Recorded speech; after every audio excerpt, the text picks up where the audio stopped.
All right, let's look at what's happening here. Where's the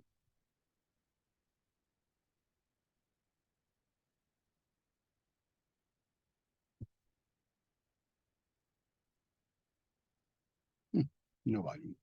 Oh well. All right, for the first one, what'd y'all get? Anybody see anything different? No difference? Yeah, so left to right, so the only addition and subtraction. 4 plus 5 is 9, minus 6 is 3. How about the next one?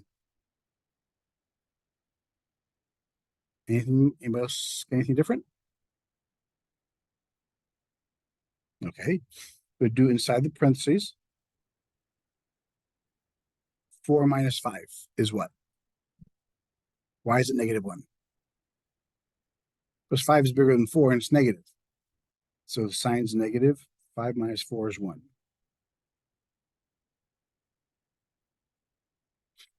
Positive times negative is negative. 3 times 1 is 3. 3 is bigger than 2, it's negative. 3 minus 2 is 1. How about the next one? 6. Same reasoning here. But do inside the parentheses first. 2 minus 4 is negative 2.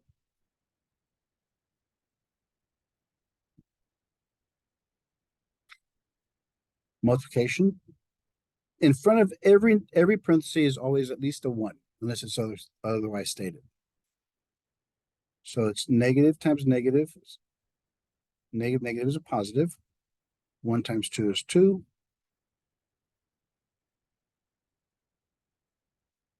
And 5 plus 2 is 7.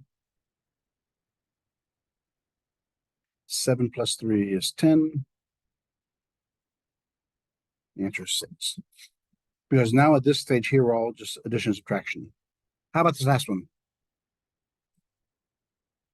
Negative 10. So do inside the parentheses. 3 plus 4 is 7. 7 minus 2 is 5. Negative times positive is negative. 2 times 5 is 10. Pretty easy. But I guarantee you, it's going to be the easy ones that'll throw you for a loop later on. Because you're going to be looking for the more difficult stuff. And so when we get to positives and negatives and easier questions, you'll let that make a mistake. So be very, very, very careful. Be very careful. Very good. So the order of operations, everybody's okay with.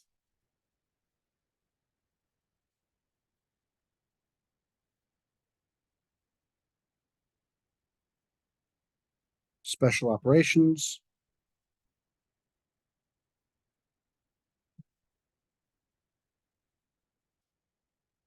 Multiplication, division, and addition, subtraction. Why are these paired up with each other? How are they related?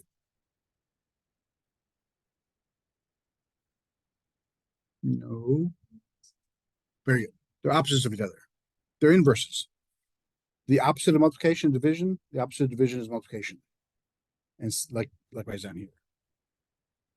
So why is addition below multiplication?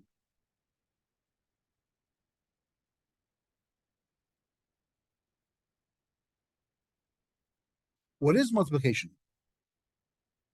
Yeah. Multiplication is 3 times 4. It simply says take 3 and add it 4 times. It's turbo addition. So that's why addition is the lowest and subtraction of the lowest levels. So those are the basic rules that create mathematics.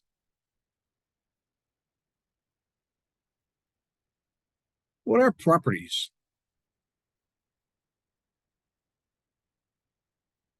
Because in math, we have theorems, we have postulates, we have laws, we have rules.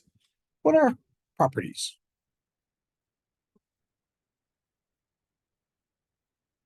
In a sense. Yeah, but it tells us what we can do, how to do it. These are what's going to haunt us the rest of the course.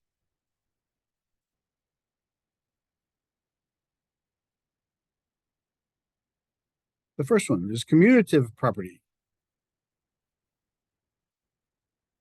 of.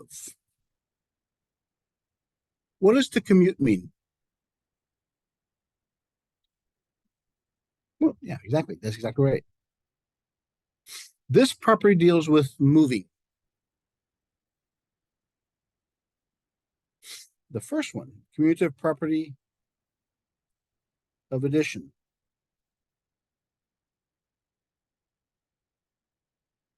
What this one says is if I have two numbers and I add them together, I don't care what they are, it's the same thing as if I put them the other way around. Order is not important as long as the operation is still the same. 3 plus 4 is the same thing as 4 plus 3. They both equal 7.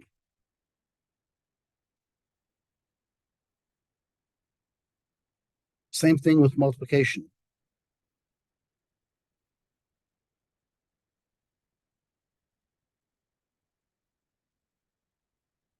X times Y is the same thing as Y times X.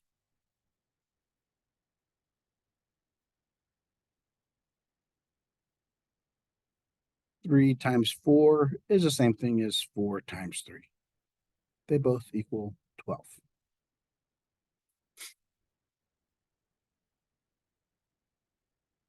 This brings us to the first special rules of mathematics. Multiplication is the only operation that doesn't have to be there to be there. Anything else, which we call these symbols binary operators.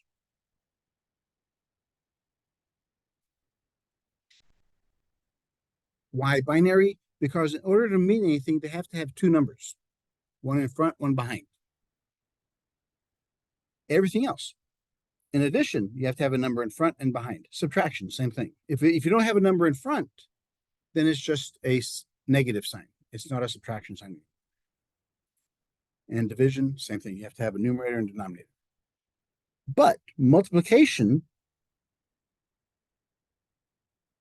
how would you read this? X times Y. Yeah. So, or we can say X times Y, or we can say X times Y, or X times Y. We can have symbols or we don't need them. If you have a letter and a number next to each other, or a number and letter next to a parenthesis with nothing between them, that means it's multiplied. It's the only operation that doesn't have to be there to be there. The next rule, next property.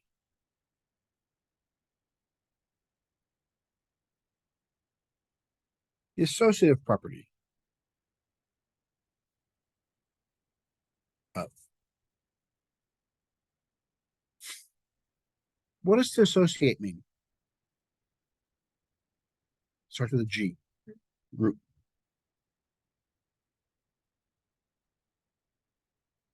When you associate with your friends, you formed a small group.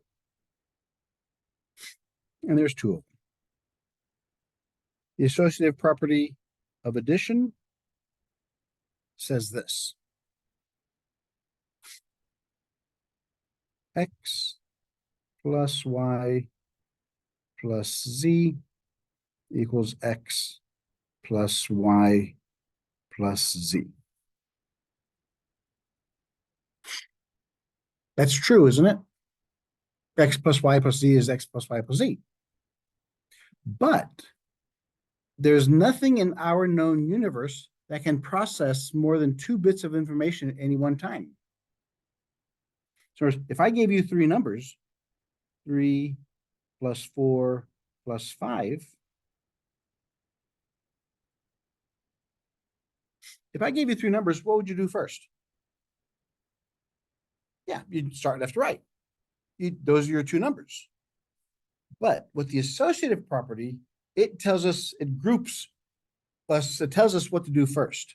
And that's the introduction of the parenthesis.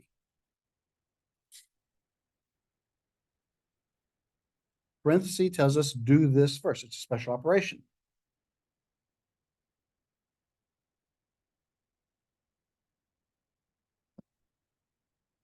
So what this equation here says, do inside the parenthesis first. 3 plus 4 is 7.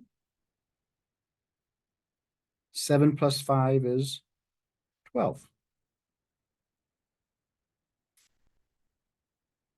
We have to do 4 plus 5 over here. 4 plus 5 is 9. 3 plus 9 is 12. So if you have a long series of numbers, or more than two, you can group them however you want to.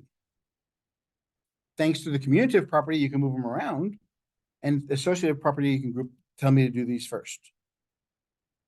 It becomes more apparent, this next rule of the multiplication.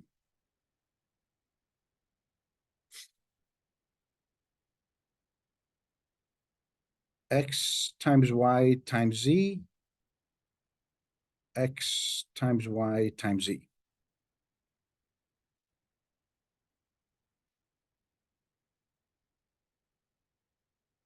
Three times 4 times 5 is the same thing as 3 times 4 times 5.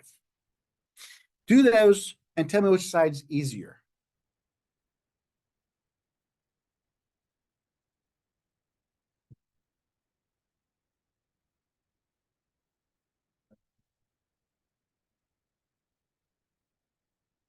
The right side, yeah.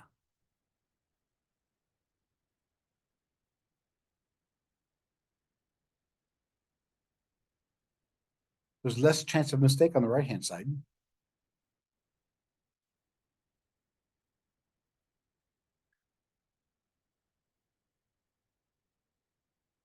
So on the left-hand side, you gotta do 3 times 4 is 12. 12 times 5 is 60. How did you do that? 5 times 2 is 10, carry the 1, 5 times 1. A lot of moving parts. How about the other side? 4 times 5 is, so it's 3 times 2 is 6 with a 0 at the end of it. It's much easier. So you can arrange them, if they're all multiplication, you can arrange them however you want to make life easier for you. Works the same with division as well.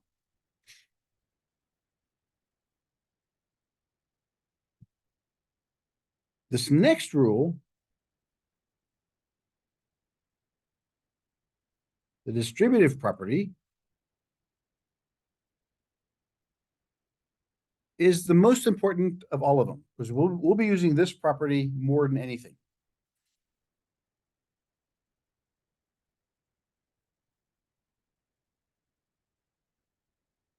Because in this property, you notice how the other ones we have to separate addition and multiplication? In this property, we combine both of them.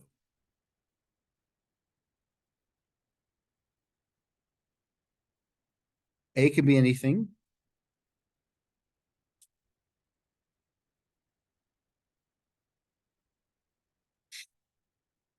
So we combine the multiplication and addition. So that's the distributive property. Let's look at some names of these things. What do you call something in front of a parenthesis? Or in front of a variable? Coefficient.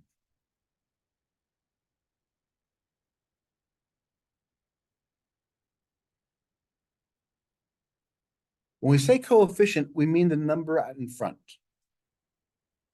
Whatever's in front of the parenthesis, or whatever number's in front of a letter.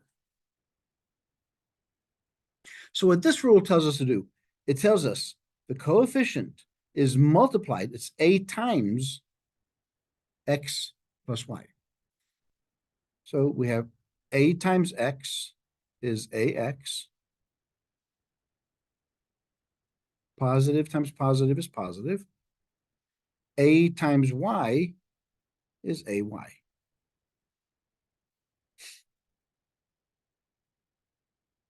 So you see, one of the benefits of the distributive property, it gets rid of parentheses for us. It removes parentheses. Why is that important? We can't solve an equation unless all the numbers are accessible. Anything inside the parentheses we can't touch. So we have to get rid of the parentheses. Another benefit of this rule, it has two parts to it. How many of you ever took chemistry? Remember what stoichiometry was? The balancing of equations? So that's what this does also. Going this way, we have distributivity.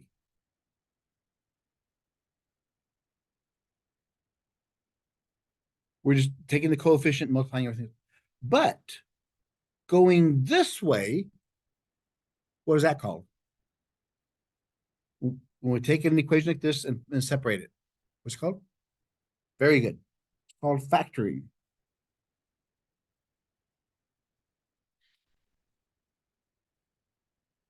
This is where it's introduced. What do both of these have in common? They both have an A. So we take out the A. Anything else goes inside the parenthesis. That's how factoring works. And we're going to spend an entire chapter and a half on factoring.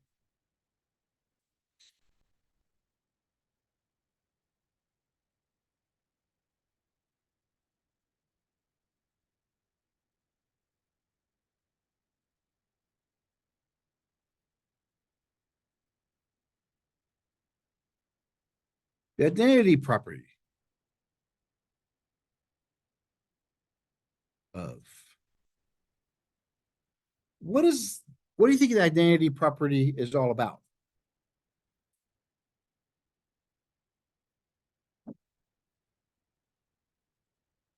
Keeping the identity of itself, or as you don't change it.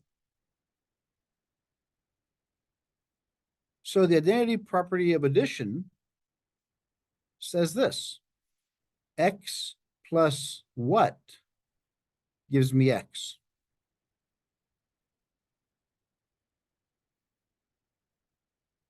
Yeah, 0.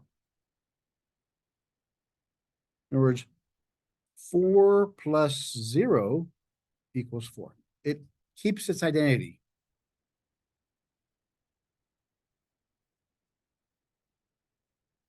And multiplication, X times what gives me X?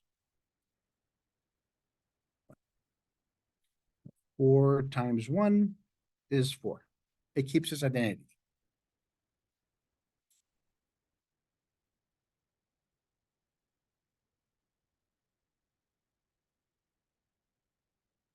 The inverse property of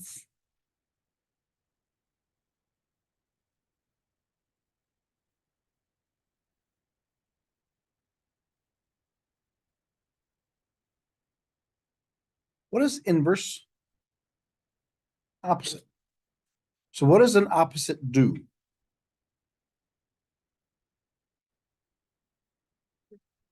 Don't say we should, but it's part of it, but it does what? Yes. Whereas the opposite gets rid of something, doesn't it? How do we use it in mathematics? For example, if I had X plus what? If I want to get rid of it, it would be negative X. The inverse, the opposite of it.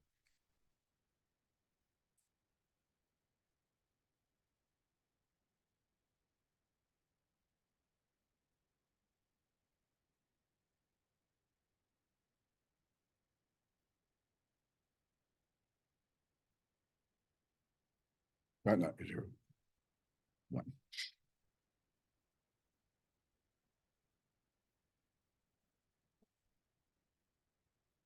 What's the inverse of X? What's that? Yes. Because this number here is X over 1. The reciprocal of a fraction because everything cancels, leaving us with 1. In other words, if we had 3/5, what would I multiply to that to get 1?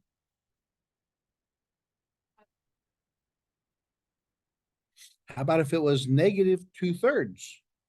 What would I multiply to that to get 1? -3/2. Because remember, it's a positive one. We have to get rid of the negatives. So it's the same sign, just flipped.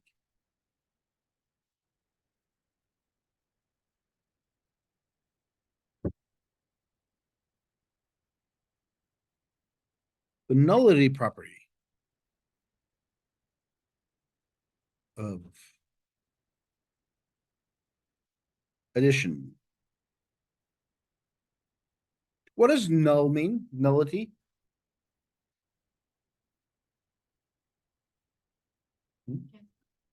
Yeah, it gives you a 0. It eliminates it.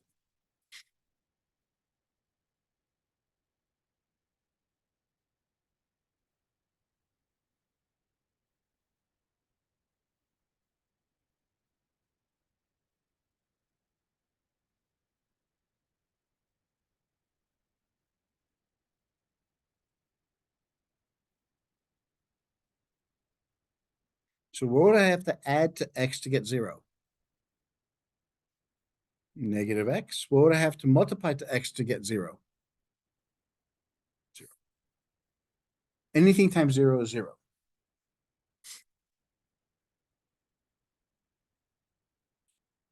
What if I had x plus 0?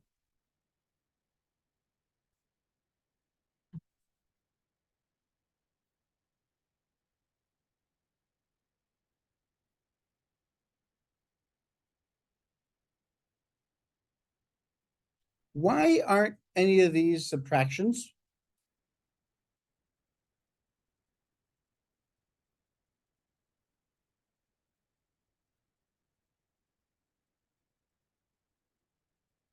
Would the property of subtraction work for these rules?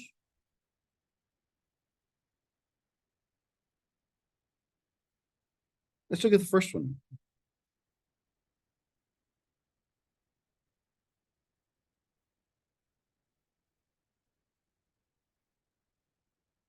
If I had 3 minus 5, is that the same thing as 5 minus 3?